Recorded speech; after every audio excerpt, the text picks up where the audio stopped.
नमस्कार, आप देख रहे हैं DDNRST। कांग्रेस अध्यक्ष मल्लिकार्जुन खड़गे ने कहा, ट्रंप ने कहा कि मैंने हिंदुस्तान और पाकिस्तान के बीच वार रुकवाई है, लेकिन नरेंद्र मोदी के मुंह से एक शब्द नहीं निकला। ट्रंप ने ये बात 1 से 2 बार नहीं 17 बार बोली है, तब भी मोदी चुप रहे। नरेंद्र मोदी ट्रंप से डरते हैं, लेकिन विश्व गुरु बनना चाहते हैं। एक तरफ ट्रंप नरेंद्र मोदी को डराते हैं और दूसरी तरफ ये ट्रंप के लिए प्रचार करने जाते हैं और अब की बार ट्रंप सरकार कहते हैं। पेश एक रिपोर्ट।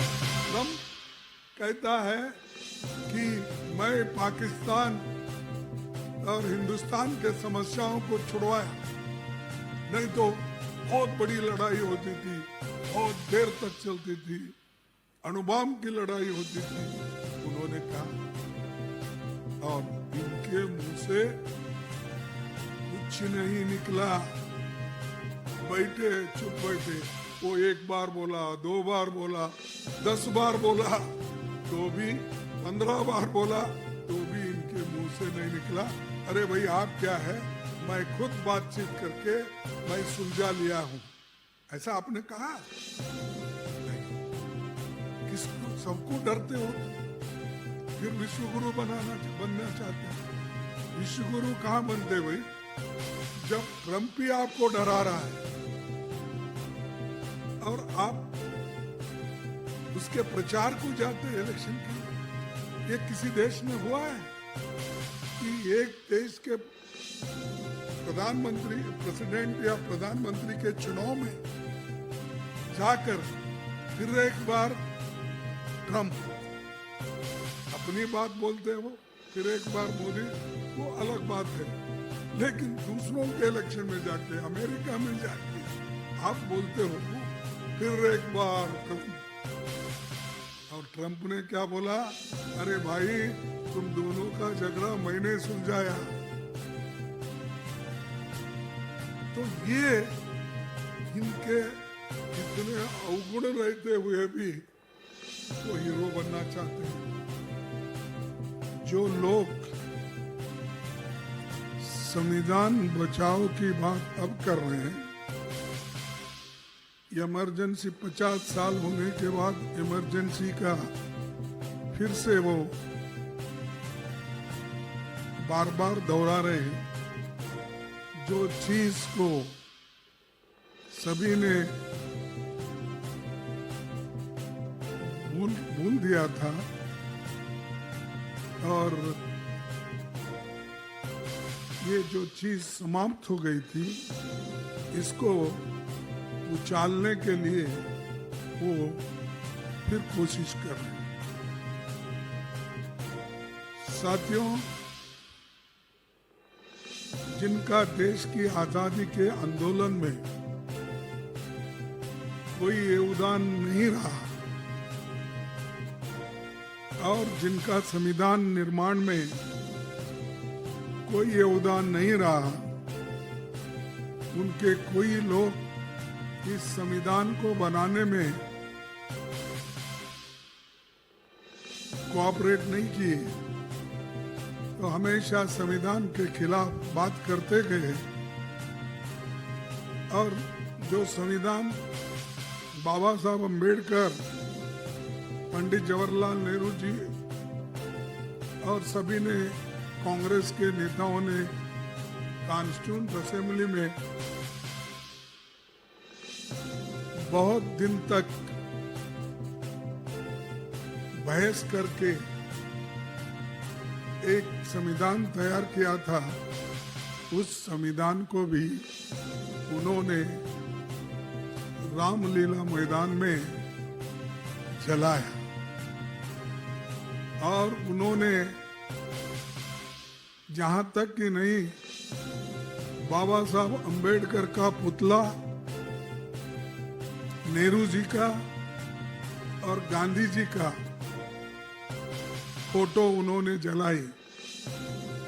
और वो ये चाहते थे कि जो संविधान बाबा साहब अम्बेडकर इन्होंने बनाया है, उसमें हमारा पारंपरिक जो संस्कृति है, उसके अंश इसमें कुछ भी नहीं है। चाहे वो अपने मनुस्मृति के तत्व हो या वो जो खास करके बीजेपी विश्वास रखती है, उन तत्वों का उसमें उल्लेख नहीं है, इसीलिए इस संविधान को हम नहीं मानेंगे।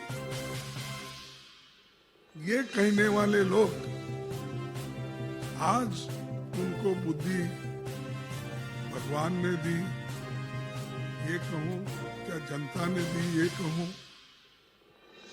मारा अब उनको बुद्धि आ गई जब हमारे 1 साल से चल रहा है संविधान बचाओ यात्रा,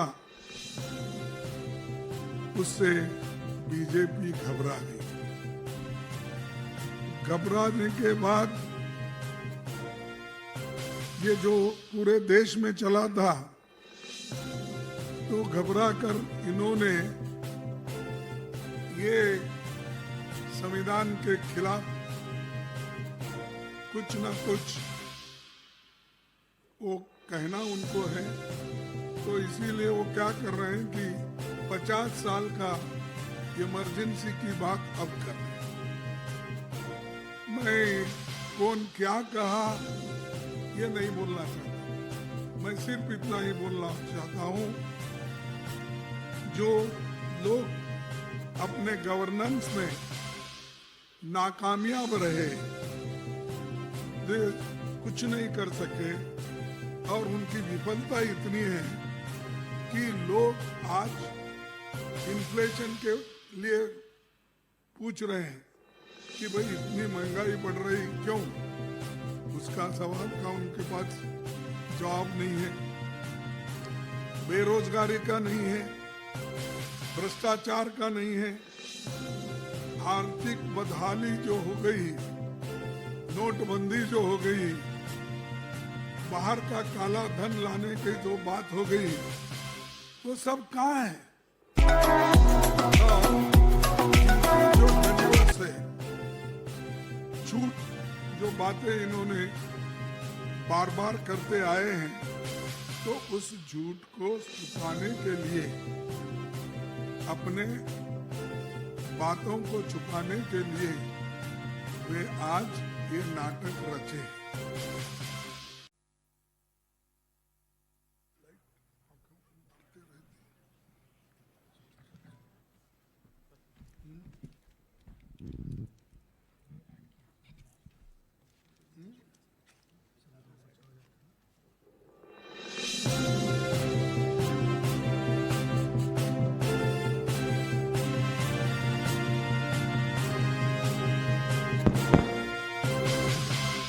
नमस्कार साथियों, आज एक ये स्पेशल प्रेस वार्ता में आप सबका मैं स्वागत करता हूं।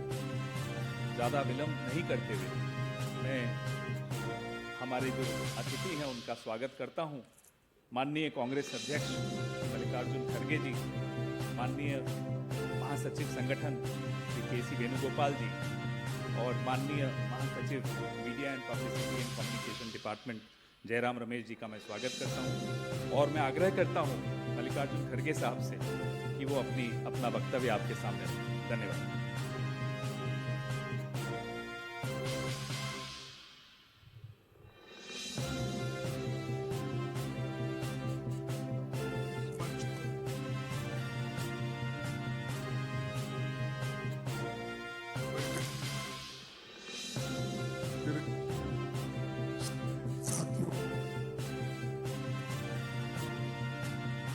मीडिया के मेरे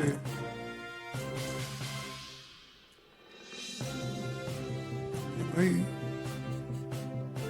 कुछ बातें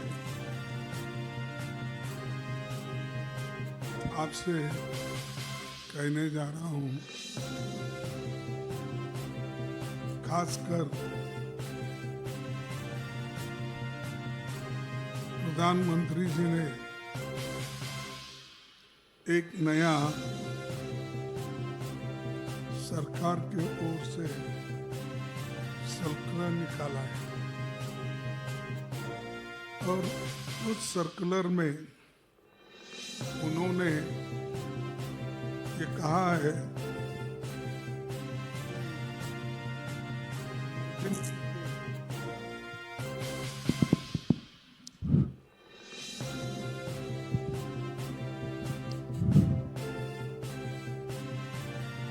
इमरजेंसी के 50 साल जो कंप्लीट हुए, तो उसके बारे में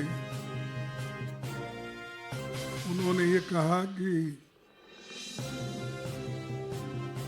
देश के संविधान को और लोकतंत्र को खत्म किया था, उसको हमने फिर बहाल करके इमरजेंसी को हमने खत्म किया और उसके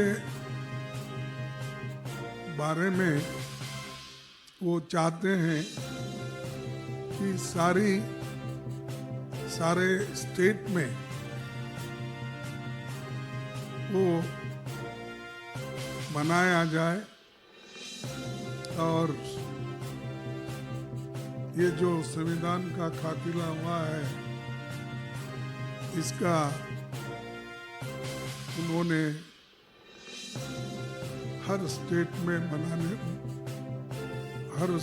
में ये प्रचार करने के लिए आज वो हर जगह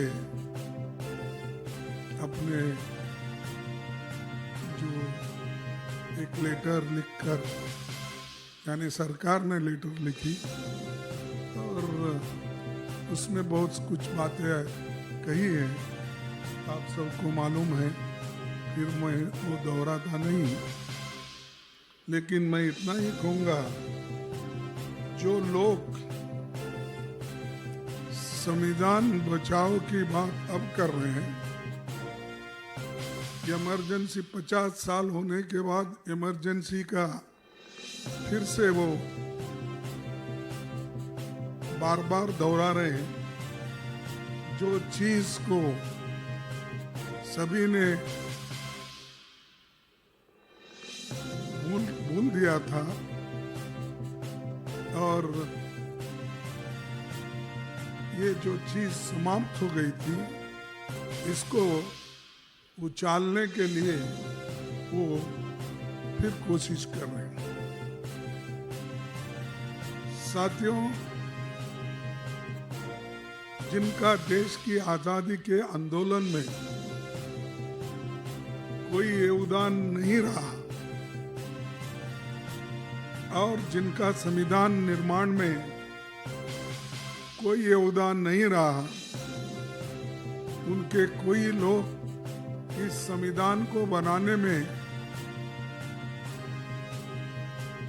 कोऑपरेट नहीं किए, तो हमेशा संविधान के खिलाफ बात करते गए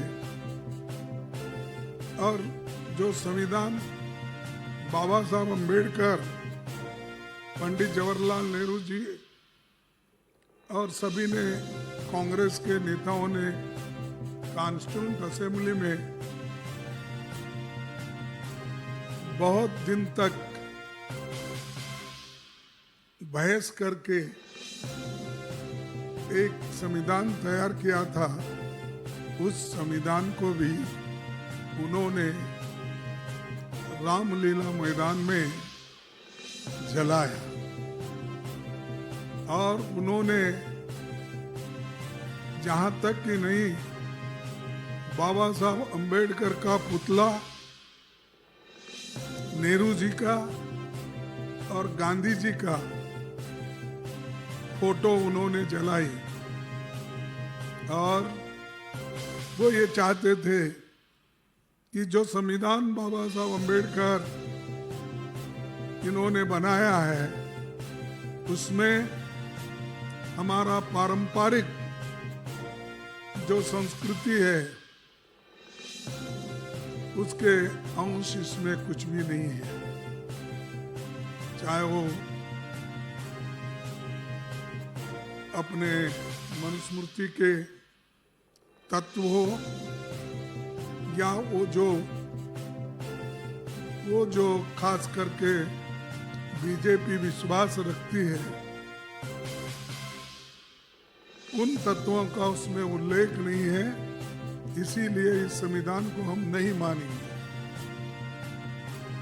ये कहने वाले लोग आज उनको बुद्धि भगवान ने दी, ये कहूं क्या जनता ने दी, ये कहूं, मारा अब उनको बुद्धि आ गई जब हमारे 1 साल से चल रहा है संविधान बचाओ यात्रा, उससे बीजेपी घबरा गई। घबराने के बाद ये जो पूरे देश में चला था, तो घबरा कर इन्होंने ये संविधान के खिलाफ कुछ ना कुछ वो कहना उनको है, तो इसीलिए वो क्या कर रहे हैं कि 50 साल का इमरजेंसी की बात अब कर रहे हैं।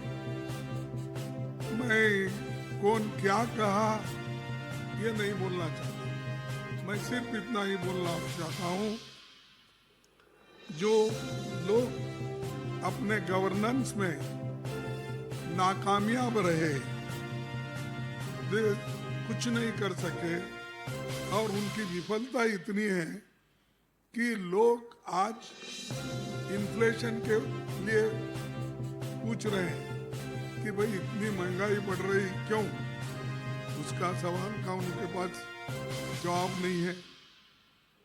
बेरोजगारी का नहीं है, भ्रष्टाचार का नहीं है, आर्थिक बदहाली जो हो गई, नोटबंदी जो हो गई, बाहर का काला धन लाने की जो बात हो गई, वो सब कहाँ है? और इनके जो फेल्यूअर्स है, झूठ जो बातें इन्होंने बार बार करते आए हैं, तो उस झूठ को छुपाने के लिए, अपने बातों को छुपाने के लिए वे आज ये नाटक रचे हैं। और उसी के साथ ये लोग गरीबों की भलाई और संविधान के साथ चलने वाले, संविधान की रक्षा करने वाले, मैं ये पूछना चाहता हूं, आप एक तरफ गरीब को गरीब बना रहे, अमीर को और अमीर बना रहे, और गरीब और अमीर के बीच में इतनी खाई हो गई है, इतना गैप हो गया है कि उसको आप कभी भी मिटा नहीं सकते या नजदीक नहीं ला सकते। और चंद गिने गिने लोग, 2-4 लोगों को ही आप अच्छे इंडस्ट्रियलिस्ट मानते हैं, उनको फेवर करते हैं। अरे हिंदुस्तान में तो इतने इंडस्ट्रियलिस्ट है, स्मॉल स्केल इंडस्ट्रीज है, बिग इंडस्ट्रीज है, और पब्लिक सेक्टर्स हैं, उनको छोड़ के आप सिर्फ 1-2 लोगों के साथ दोस्ती करके अपने दोस्तों को पूरा देश का धन, कार्यक्रम, पब्लिक सेक्टर्स आप बेच रहे हो, दे रहे हो, ये कौन सी बात होगी? अरे इमरजेंसी तो आपने लाई है, ये अनडिक्लेयर्ड इमरजेंसी है। वो इमरजेंसी तो चले गई जो संविधान में बदलाव भी हो गया, और जब संविधान में बदलाव हो गया, जिसके लिए हम भी, इंदिरा गांधी जी ने खुद उस अमेंडमेंट को, मोरारजी का साथ दिया और वो बदल गया। अब नहीं है वो, फिर भी हर चीज को आप बोलने का एक रवैया है उनका कि उनकी जो बातें हैं, जो फेल्यूअर्स है, उसको छुपाने के लिए अपनी कमजोरी लोगों को नहीं बताना, इस हिसाब से वो एक उठाते रहते हैं। और आज वो भी खास करके जब हम संविधान बचाओ का जो अपने राहुल गांधी जी ने यात्रा भी की और बहुत से जगह उन्होंने बात की, लेकिन उसको जो वो एक लोगों में जज्बा आया और जोश आया, उस जोश को खत्म करने के लिए आज मोदी साहब ये एक बहुत बड़ा ड्रामा कर रहे हैं। और उसके साथ ही साथ हमने ये भी मांग की कि देश में जो बहुत जम्मू कश्मीर में जो बहुत बड़ा घटना हुआ पहलगांव में, हम स्पेशल सेशन के लिए मांग की, लेकिन उन्होंने कभी भी उसको मान्यता नहीं दी। हमने ये भी कहा कि ऑल पार्टी मीटिंग बुलाइए और आप भी आइए, वो भी उन्होंने नहीं किया। मीटिंग तुम कर लो, मैं बिहार में उधर छोटे मोटे राष्ट्र में जाकर उनकी तकलीफें सुनूंगा, कहकर आपने इलेक्शन प्रचार शुरू किए बिहार में, और यहाँ वो एब्सेंट रहे, एक बार नहीं 2 बार। और ये असल देशभक्त है, देश के समस्याओं को छुड़ाने वाले। यही अगर मीटिंग्स में नहीं आते, हमारी बात नहीं सुनते, तो आप बोलिए इनको कितनी हमदर्दी देश के लिए और लोगों के लिए है, इससे जाहिर होता है। मणिपुर तो जल रहा है, और मणिपुर जब जल रहा है वहां क्यों नहीं जा रहे आप? देश के अंदर इतने बड़े संकट है, कॉन्स्टिट्यूशनल क्राइसिस है, और कॉन्स्टिट्यूशन के धज्जे उड़ाए जा रहे हैं, गवर्नर रूल लाए, सब चीजें हमारे आंखों के सामने। संविधान को धज्जे उड़ाने का, संविधान के खिलाफ काम करने का आप ही कर रहे हो। और आप आज तक सारे देश घूमे, विदेश घूमे, लेकिन आज तक मणिपुर को क्यों नहीं गए? क्या कर रहे हैं? क्या वहां के सिटीजन्स नहीं है? तो ये मैं आपको बताना चाहता हूं कि मोदी साहब कहते एक हैं और करते एक हैं, इसीलिए ये सवाल उठते हैं। और बार बार मैं ये नहीं कहना चाहता हूँ कि जो चीज अपोजिशन पार्टी के नेता लोग किए, राहुल जी खुद जम्मू कश्मीर गए, मणिपुर गए, हर जगह गए, आप भी जा सकते थे। आपके पास तो इतने व्यवस्था है सरकार की, कभी किसी प्राइम मिनिस्टर को इतनी व्यवस्था नहीं थी, आज सब आपके पास है, फिर भी आप डरते हो वहां जाने के, अपने लोगों से मिलने के लिए डरते हो। यही डेमोक्रेसी का, लोगों का बचाव करने का तरीका है आपके पास। और तीसरी बात, आज अगर संकट में है, ये जो संविधान है, ये जो संकट में है, आपके वजह से है, किसी और के वजह से नहीं। आप ही इस संविधान को संकट में डालें, आपको बर्बाद, देश को बर्बाद कर रहे हैं। और फ्रीडम ऑफ एक्सप्रेशन है, कोई अच्छी बात करता है या कोई अपनी सलाह देता है, देश के हित में अगर पत्रकार बात करता है, देश के हित में अगर कोई लीडर बात करता है, तो कभी भी वो सहन नहीं की। फ्रीडम ऑफ एक्सप्रेशन कहाँ है? फ्रीडम ऑफ मूवमेंट कहाँ है?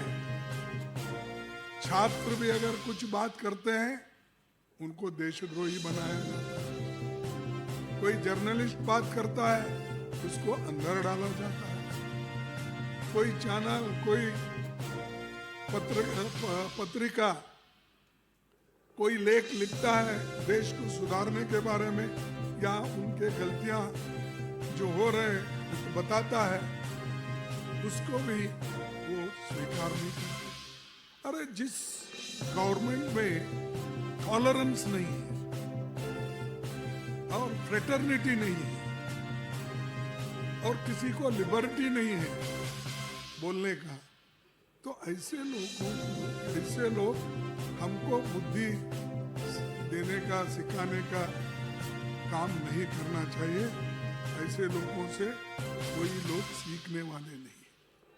सिर्फ भाषण से पेट नहीं भरता है, देश को राशन की भी जरूरत, लोगों को पेट भरने के लिए अनाज की जरूरत है। इधर ध्यान दो, वो सब छोड़ दिए। कोई उनका चेला बोलता है विश्व गुरु। अरे गुरु अपनी समस्या ही नहीं सुलझाया, वो ट्रम्प बोलता है मैं सुलझाया, बोलता है नहीं। आप बोलो भाई कुछ तो। ट्रम्प कहता है कि मैं पाकिस्तान और हिंदुस्तान के समस्याओं को छुड़वाया, नहीं तो बहुत बड़ी लड़ाई होती थी, बहुत देर तक चलती थी, अणुबॉम्ब की लड़ाई होती थी, उन्होंने कहा। और इनके मुंह से कुछ नहीं निकला, बैठे चुप बैठे। वो एक बार बोला, 2 बार बोला, 10 बार बोला, तो भी 15 बार बोला, तो भी इनके मुंह से नहीं निकला। अरे भाई आप क्या है, मैं खुद बातचीत करके मैं सुलझा लिया हूं, ऐसा आपने कहा नहीं। किसको, सबको डरते हो तुम, फिर विश्व गुरु बनना चाहते हो। विश्व गुरु कहां बनते भाई, जब ट्रम्प भी आपको डरा रहा है। अब आप उसके प्रचार को जाते इलेक्शन के लिए। ये किसी देश में हुआ है कि एक देश के प्रधानमंत्री, प्रेसिडेंट या प्रधानमंत्री के चुनाव में जाकर फिर एक बार ट्रम्प अपनी बात बोलते हैं, वो फिर एक बार मोदी, वो अलग बात है। लेकिन दूसरों के इलेक्शन में जाके, अमेरिका में जाके आप बोलते हो फिर एक बार ट्रम्प। और ट्रम्प ने क्या बोला, अरे भाई तुम दोनों का झगड़ा मैंने सुलझाया। तो ये इनके इतने अवगुण रहते हुए भी वो हीरो बनना चाहते हैं। तो इसलिए मैं ये कहूंगा कि संविधान को बचाने वाले सिर्फ इस देश के लोग हैं, कांग्रेस पार्टी है, और जो सब लोगों में विश्वास रखते हैं, संविधान में विश्वास रखते हैं, वो लोग हैं। ये लोग तो संविधान में विश्वास भी नहीं, संविधान के तहत चलना भी नहीं चाहते। आज चुप वो संविधान को जब जीत के आने के बाद वहां पर जाकर माथा टेका, वो एक ही काम उनका हुआ। उसके बाद कभी संविधान की बात और संविधान के तहत काम करने का काम उन्होंने नहीं किया। और कईयों पहले के जितने भी प्राइम मिनिस्टर्स हुए उन्होंने अपनी बात पत्रकारों के सामने रखते थे और बोलते थे, प्रश्न उत्तर भी चलता था, लेकिन ये महाशय सेलेक्टेड लोगों को अंदर बुला के सेलेक्टेड क्वेश्चंस पहले ही देके और एक एक आदमी को बुला के तुम यही बोलते जाओ, मैं यही कहूँगा। ये इनका डेमोक्रेसी में ट्रांसपेरेंसी है नहीं का। तो ये मैं कहना चाहता हूँ, अरे भाई देश के लिए मुंह तो खोलो और सही सही क्या हुआ बताओ और क्या बातचीत चल रही बताइए। वो सब चीजें वो छोड़ दी। न्यायपालिका पर दबाव है, दलितों को इतना कमजोर किया गया, उनके बच्चों को स्कॉलरशिप नहीं मिला।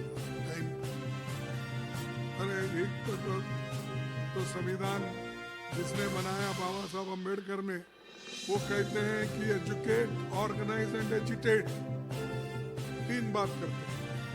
तो इसीलिए मैं एक चाहता हूँ, एजुकेशन पे ध्यान दो, हेल्थ इश्यूज पे ध्यान दो, लोगों को, बच्चों को प्रोटीन नहीं है, उनके खाने के लिए अच्छे खाने का व्यवस्था करो। ये सब छोड़ के भाइयों और बहनों हर जगह बोलते जा रहे हैं। और अब इलेक्शन है, इलेक्शन अभी आगे, लेकिन इनकी तैयारी बिहार में उधर इधर कम से कम अब 4 महीने से शुरू हो। तो ये अपने देश के लिए भी काम करते हैं ऐसा, और ऊपर से बोलते हैं हम पैट्रियट हैं, हम जो भी बताएंगे वो हम देशद्रोही, और वो जो बताते हैं देश प्रेमी। अरे भाई देश प्रेम अगर रहता तो जाओ, बहुत से जगह लोग मर रहे हैं, जल रहा है मणिपुर, उधर जाइए, लेकिन उधर जाना नहीं चाहते और दूसरी तरफ में अपने चुनाव की तैयारी करते फिर रहे हैं। ये इलेक्शन मैं जीत रहा हूँ। राहुल गांधी जी ने तो ये पूरे आंकड़ों के साथ कहा, और दूसरे लोग भी आंकड़ों के साथ बोल रहे हैं, फिर भी उस बात को इलेक्शन कमीशन मानने के लिए तैयार नहीं। तो इलेक्शन कमीशन एक कठपुतली हो गई, जो वो कैसा वो रहते हमारे तरफ ये केरला और कर्नाटक में ये धागे का एक बनाकर पुतली ऐसा फिराते, उसमें लड़ाते, राम रावण वो ये सब बना के करते हैं, वो कठपुतली है। उस कठपुतली को तुमने पकड़ लिया और मैं इलेक्शन जीत रहा हूँ। ठीक है, तुम इलेक्शन तुम नहीं जीत रहे हो, तुम्हारा मशीन जीत रहा है। तुम्हारा चांद छोड़ना, तुमको पकड़ लेते और हमको ही बोलते तुम वहां जीते केरला में, क्या हुआ? अरे आप लोग, आपको मालूम है जो इलेक्शन हमने महाराष्ट्र में 5 महीने पहले जीता,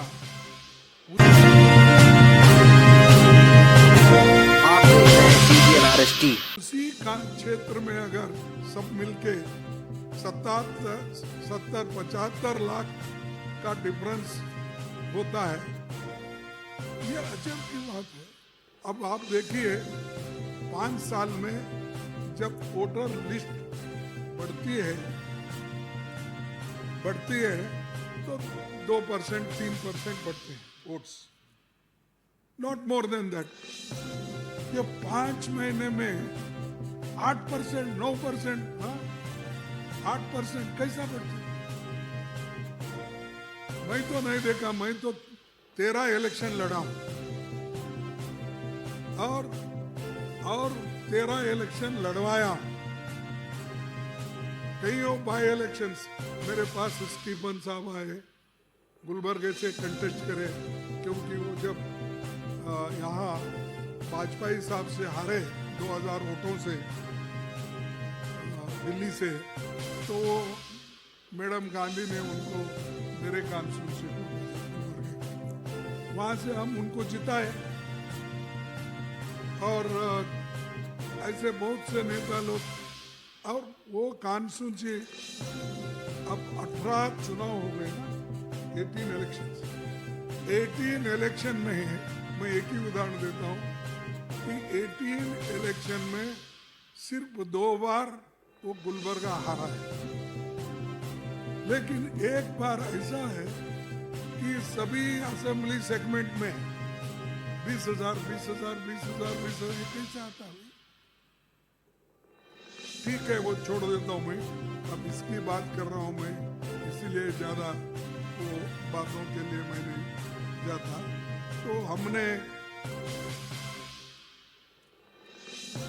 जो चुनाव आयोग भी इधर नहीं देख रहा है और सुन रहा भी नहीं, और वोटर लिस्ट भी नहीं दे रहा, ये इधर वो भी आप कंट्रोल करें।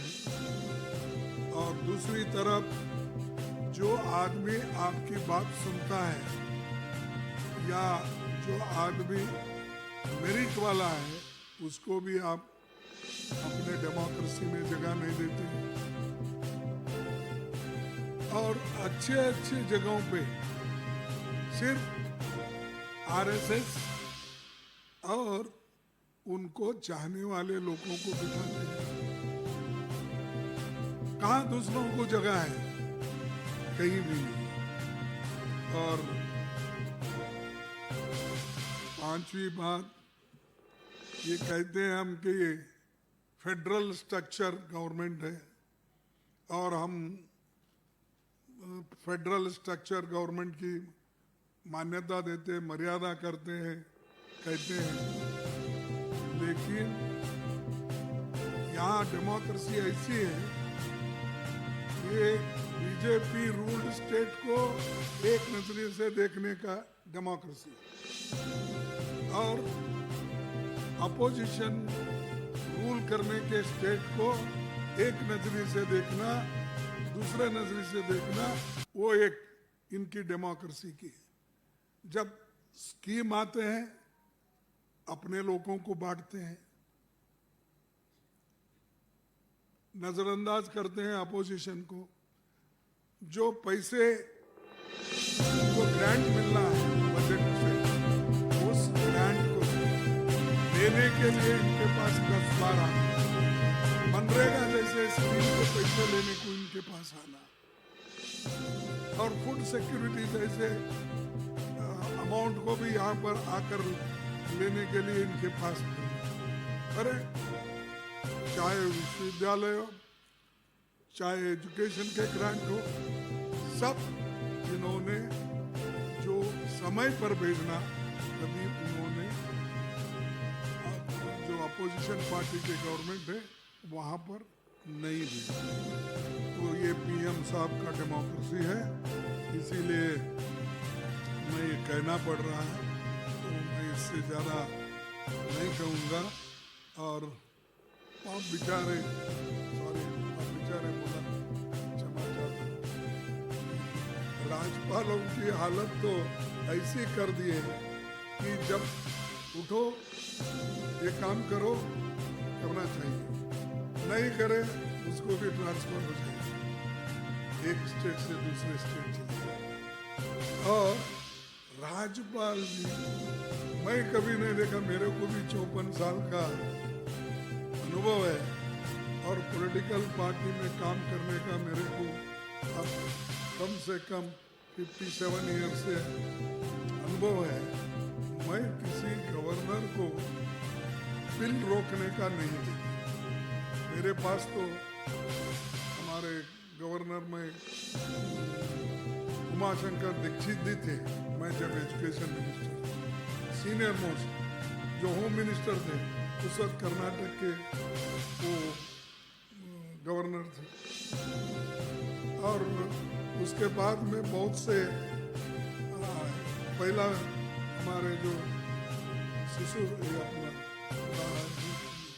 राजस्थान के सुकाडिया थे, मोहनलाल सुकाडिया 72। तो ऐसे लोग कभी, ऐसे बहुत से नाम ले सकता हूँ, ऐसे कभी भी कोई बिल रोक कर सताया। अब जो भी अच्छा बिल जाता है लोगों के हित में, उसको वो हमेशा विथेल्ड करते हैं या वापस भेजते हैं। तो ये तरीका उनका है कि अपोजिशन के लोगों को, गवर्नमेंट को सताने का, और ये बिल बार बार वापस आते हैं। और उसके बाद इसीलिए तो सुप्रीम कोर्ट ने फटकार दिया, तो भी उनको शायद उसको भी मान्यता नहीं देते।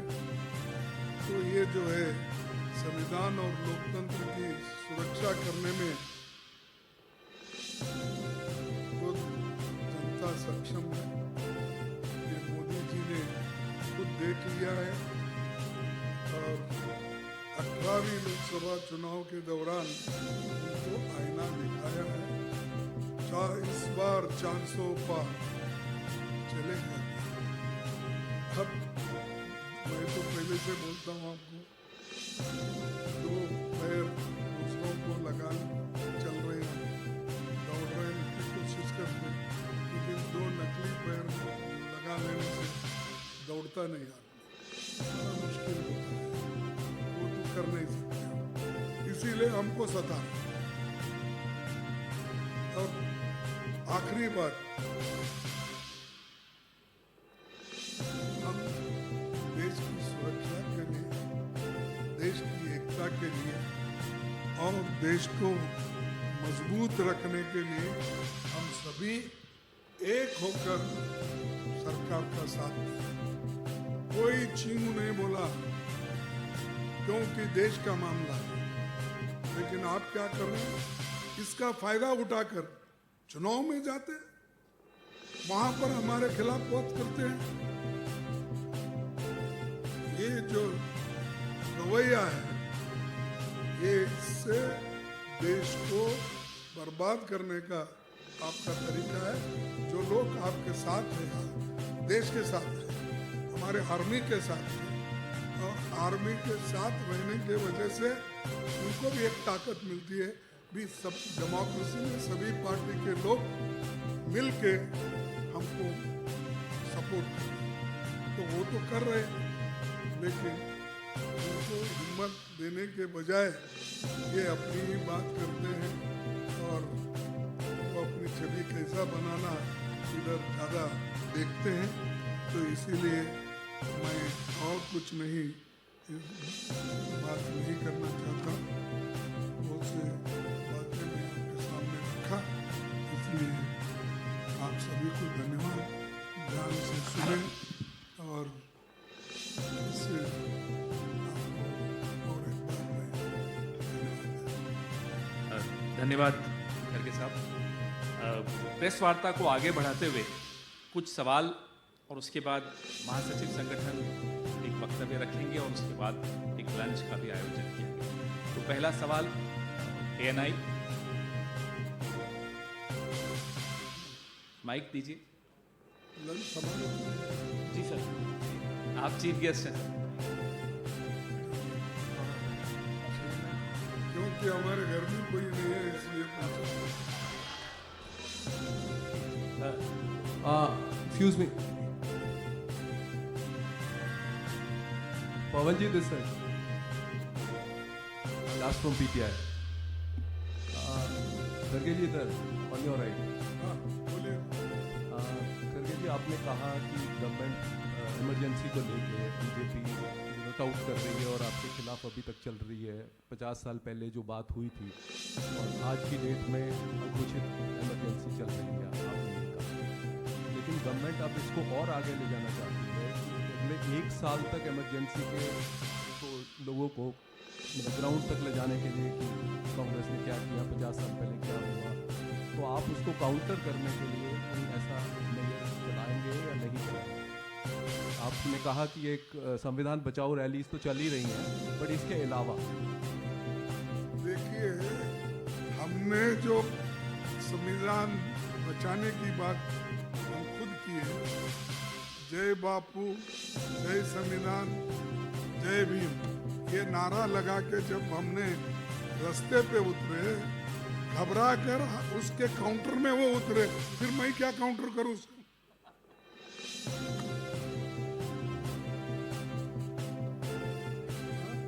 सर पवन सर सवाल ये खड़गे सर, ये रहा मैं।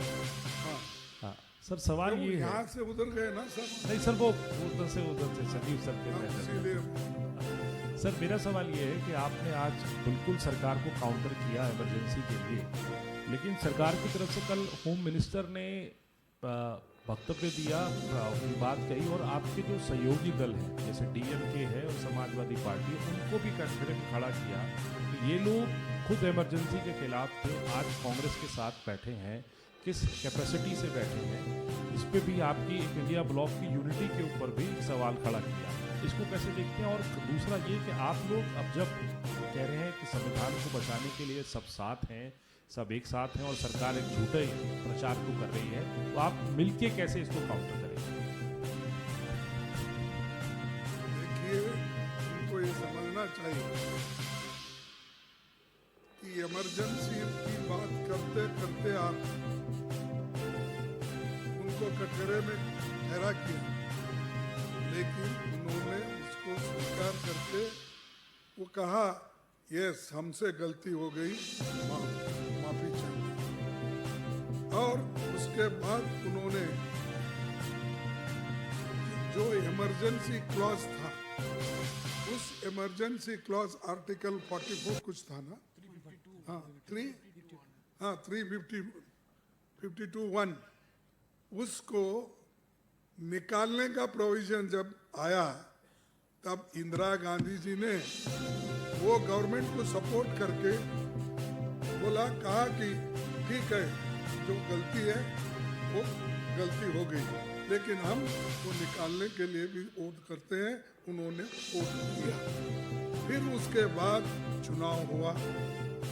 चुनाव होने के बाद इतने भारी बहुमत से इंदिरा गांधी जी चुन के आए कि 2/3 मेजॉरिटी को हार्डली मैं समझ 7 या 8 सीट कम थे,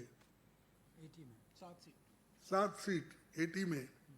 तो ये करने के बाद आपको तो मालूम होना चाहिए, लोग इंदिरा गांधी जी को उस वक्त जो बातें कही थी उसके बारे में पार्लियामेंट में जो कहा, और मेरे पास है कैसा हुआ क्या हुआ, ये टाइम नहीं है सब बोलने का, और इतना बोले तो भी आप छापते नहीं, वो बात और है। तो इसीलिए मैं कहता हूँ कि ये होने के बाद भी लोगों ने माफ कर दी, और लोगों ने समझा जो गलती हो गई वो महसूस होने के बाद फिर वो बात को नहीं छेड़ना चाहिए। तो इसीलिए नियरली 2/3 मेजॉरिटी तक हमने जीता। मैं उसका जीता जागता सबूत हूँ। अगर मैं अभी नहीं मरा, मैं इमरजेंसी में भी था, इलेक्शन में भी था, तो हमने जीता। तो इसीलिए आप बार बार वो प्रश्न उठा के आप जीत नहीं सकते। लोगों को मालूम होगा क्या है क्या नहीं।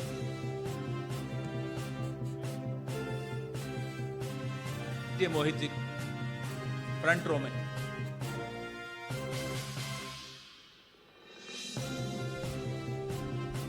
खड़गे साहब नमस्कार। सामने आपके मेरा सवाल ये है कि देखिए, आपातकाल को लेके बीजेपी मुद्दा बनाती रही है। 50 सालों के दौरान ऐसा पहली बार हुआ है कि कांग्रेस का कोई अध्यक्ष आके प्रेस कॉन्फ्रेंस कर रहा हो। और आपातकाल पे तो आपने बात की जवाब दिया, लेकिन सवाल आपने चुनाव आयोग को लेकर उठाया और सीधे तौर पर एक बार फिर से निशाना आपने साधा कि चुनाव आयोग मौजूदा वक्त की सरकार की कठपुतली हो गई है।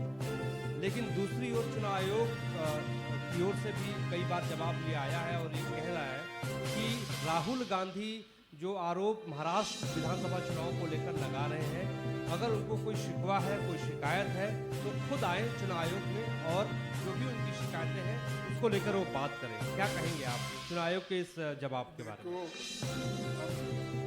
मैं यही कहना चाहता हूँ कि बार-बार मुद्दा हमने उठाया इसको दुरुस्त करने के लिए, ये नहीं कि जाके बहस करने के लिए। वहाँ हमने इसमें खामियां है और इससे जनता का नुकसान हुआ है और जनता जो चाहती थी वो कैंडिडेट चुन के इसलिए नहीं आए कि उसमें कुछ गड़बड़ी है, सभी लोगों को मालूम है। और तीसरा आपने क्या पूछा?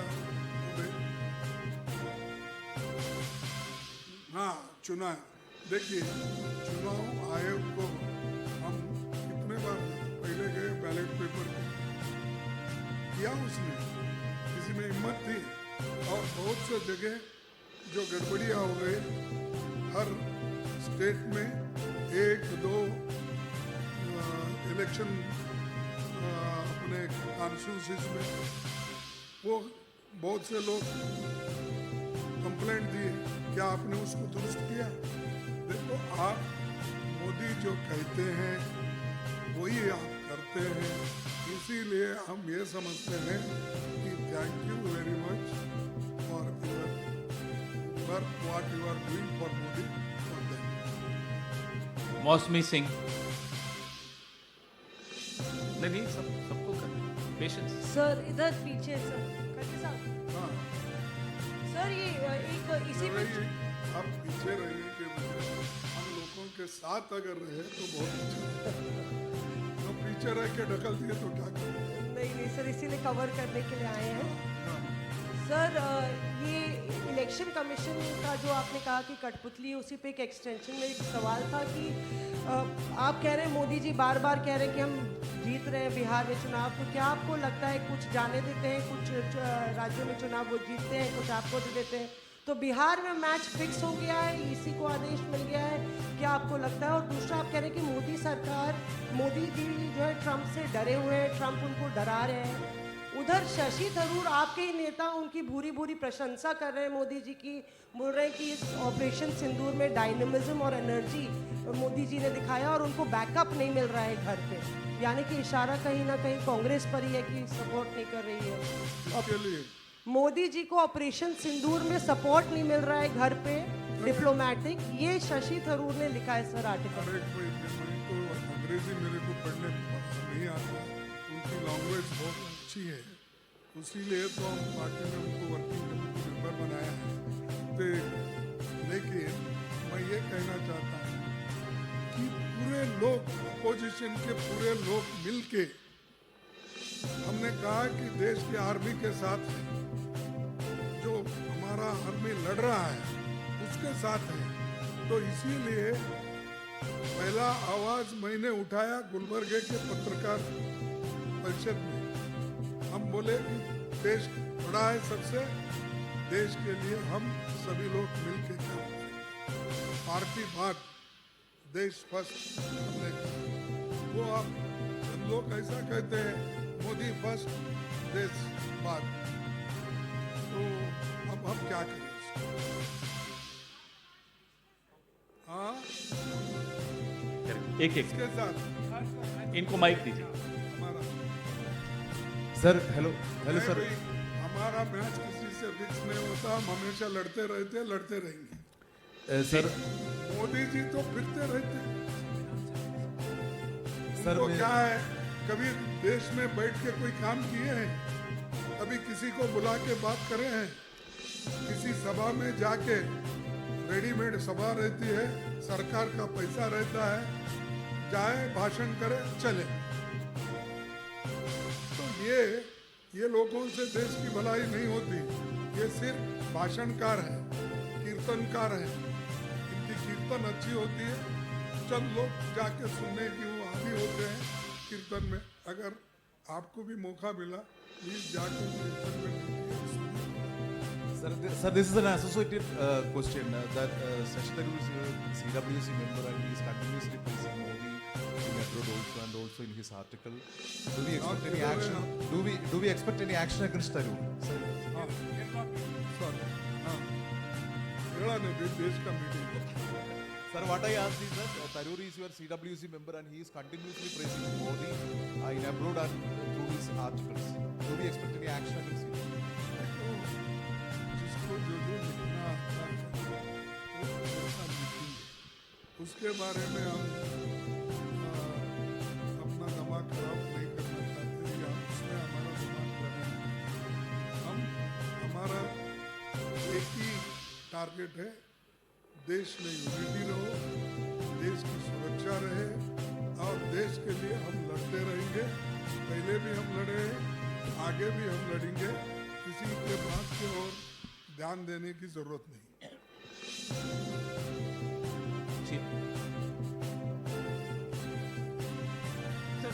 Sir, are you afraid to take action against Shashi Tharoor? Shashi Tharoor ने बोल रहे मोदी सबसे Responded. बड़ा असत है. Already responded, Pradeep. ये देखिए ये सुनिए आप मैं आपको बोलता हूँ डर रहे कर रहे किसके लिए डरते हैं पार्टी है हमारी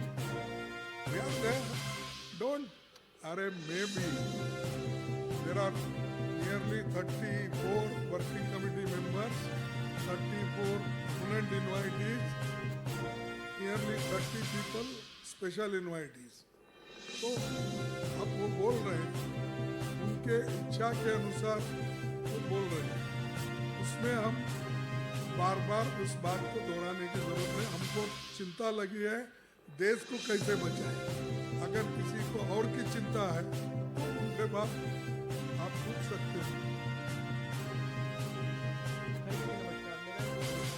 तो जो खासतौर से ट्रंप वाली बातचीत रही है और जिस तरीके से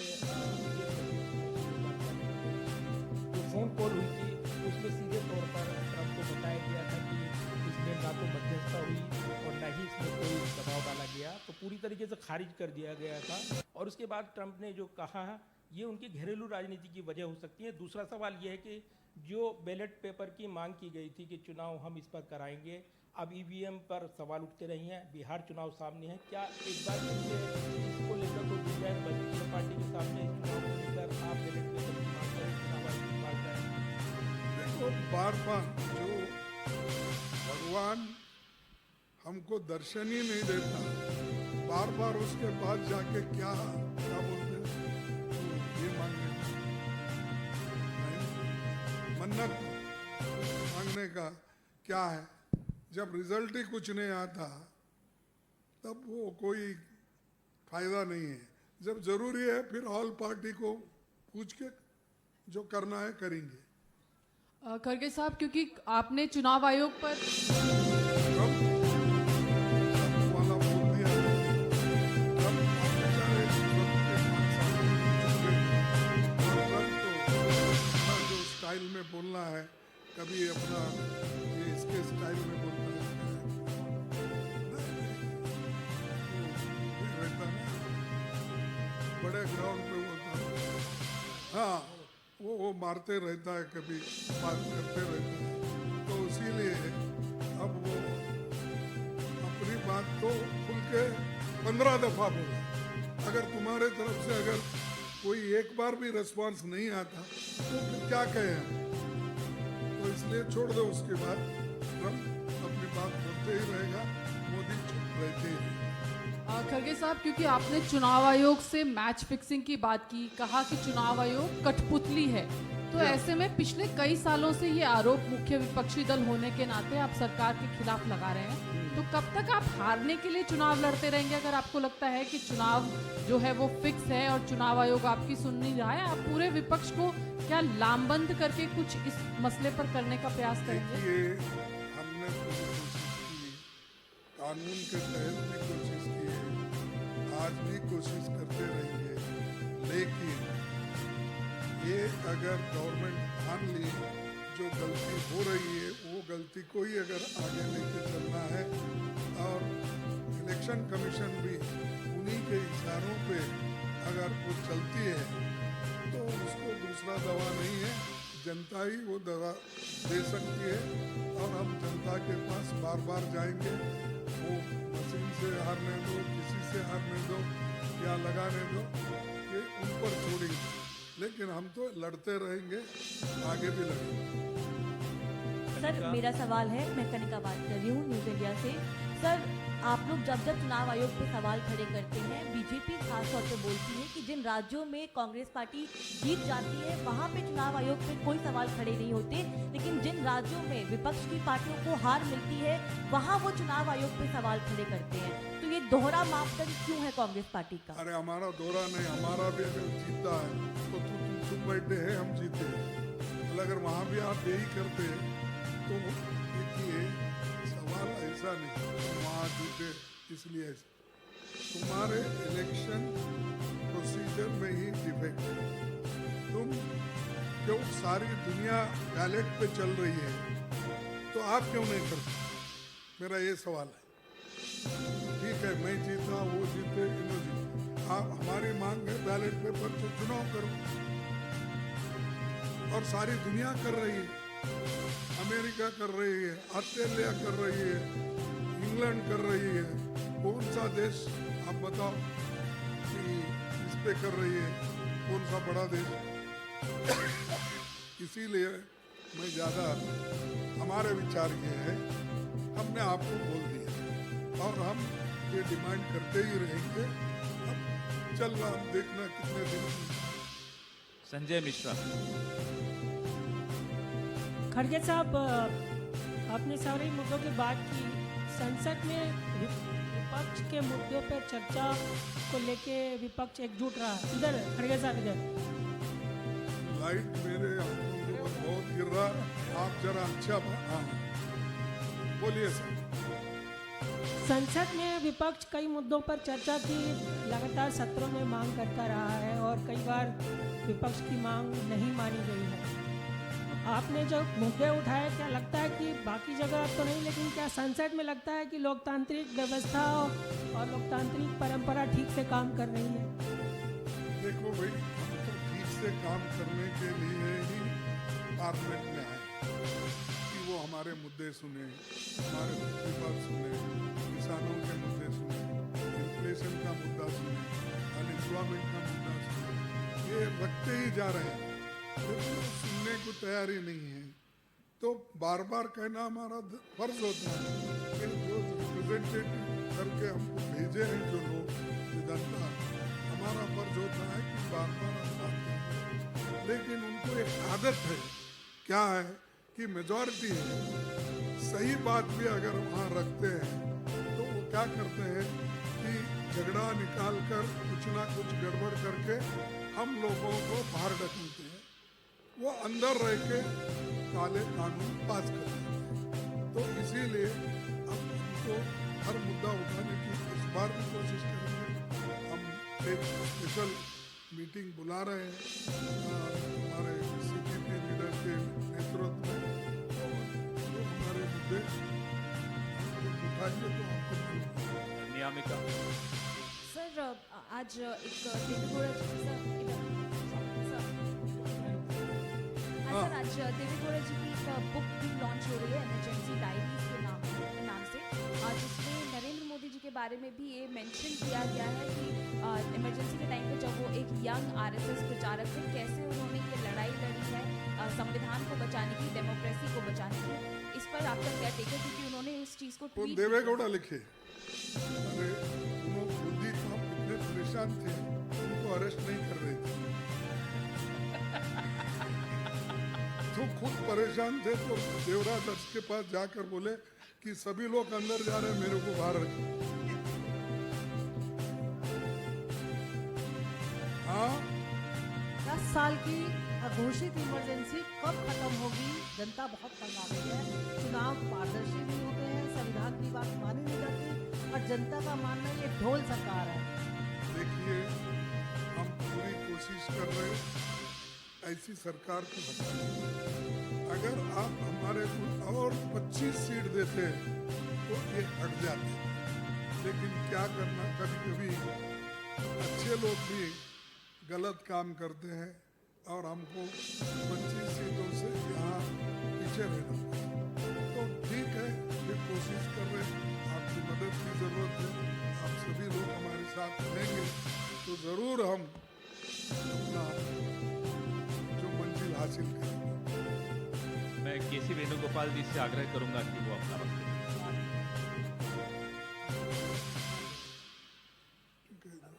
already given a detailed answer to the BJP and Narendra Modi.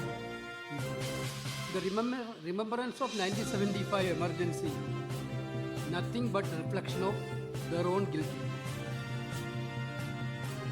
India has been witnessing past 11 years undeclared emergency. That's what is on the Constitution. It is the clear reflection of their own guilty conscience.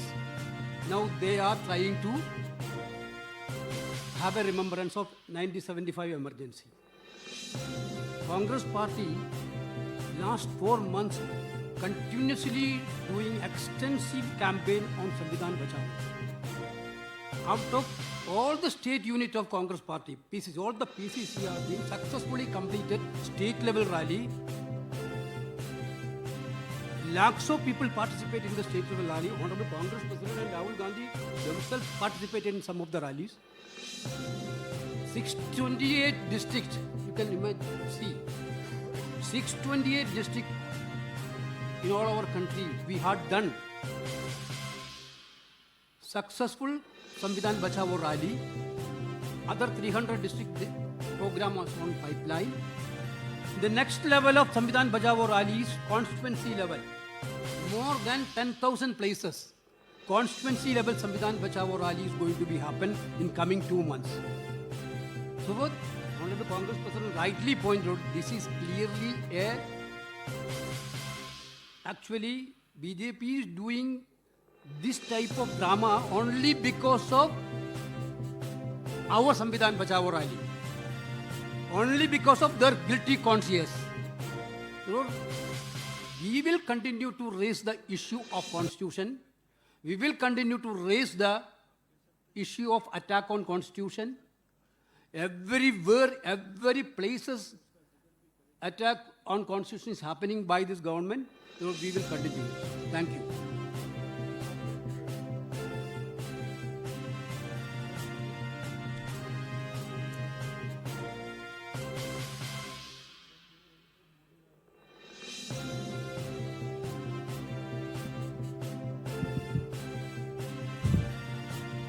नहीं, thank you very much, क्योंकि आपने बहुत कुछ सुना और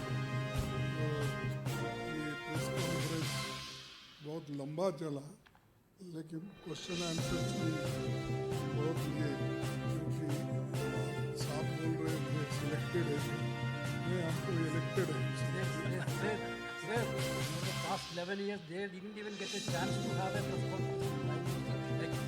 You have answered all the questions now. No, तो ये सुनिए, आपने क्वेश्चन पूछा कि मोदी जी के बारे में क्या उस किताब में मोदी जी और उनके लोगों का आज़ादी में क्या रोल था, ये भी आ रहा है। और इमरजेंसी में जो उन्होंने क्या किया और उनके जो आरएसएस के लोग क्या खत भेजा प्राइम मिनिस्टर को, और ये तो है, मैं इसलिए बोल रहा हूँ, ये खत भेजा, ये भी आ रहा है उसमें। मैं सच्ची है, क्योंकि बहुत सी चीज़ें मालूम नहीं और हम छेड़ना नहीं चाहते, इसलिए छेड़ना नहीं चाहते। एक व्यक्ति कोई अपने पैर पे कुछ हासिल किया है तो उसको बुरा हो अच्छा हो उसको ख़त्म नहीं करना, लेकिन तुम्हारे आरएसएस के